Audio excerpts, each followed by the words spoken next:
প্রাসাদে আগুনের রাতের পর থেকে পুরো গ্রাম নিস্তব্ধ হয়ে গেছে। কেউ কাছে আসে না সেই পুরনো রাজবাড়ির। কিন্তু এক রাতে স্থানীয় সাংবাদিক রোহিত ঠিক করল সে পরিণীতার গল্পটা জানবেই। সবই গুজব, সে বলল বন্ধুকে।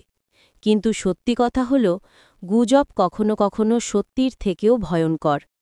রোহিত প্রাসাদে ঢোকার সঙ্গে সঙ্গে ঠান্ডা বাতাস বয়ে গেল। তার টর্চের আলো হঠাৎ নিভে গেল। চারদিকে কেবল নিস্তব্ধতা, আর হঠাৎ এক নারী কণ্ঠ। তুমি কেন এসেছ? রোহিত থেমে গেল, গলা শুকিয়ে গেল তার।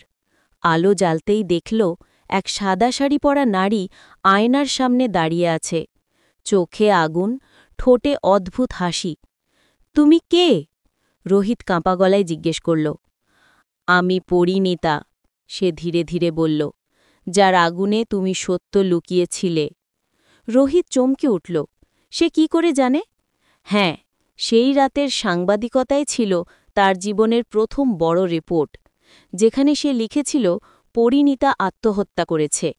অথচ সে জানত এটা মিথ্যা, কিন্তু টাকার লোভে সত্য গোপন করেছিল।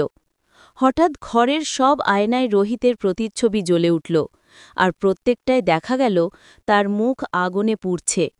সে চিৎকার করতে লাগল, কিন্তু বাইরে কেউ শুনতে পেল না। পরদিন সকালে পুলিশ পেল শুধু তার ক্যামেরা, যেখানে শেষ ভিডিওটি চলছিল, আমি ফিরে এসেছি, আমার দ্বিতীয় প্রতিশোধ সম্পন্ন। গ্রামের মানুষ বুঝে গেল পরিণীতার ক্রোধ এখন কেবল তাদের দিকে নয়। যারা মিথ্যা বলেছিল, যারা ন্যায়ের মুখ বন্ধ করেছিল, সবাই তার তালিকায় আছে। সেই রাতে এক অচেনা নারী শহরে প্রবেশ করল, চোখে কালো চশমা, ঠোঁটে নিঃশব্দ হাসি।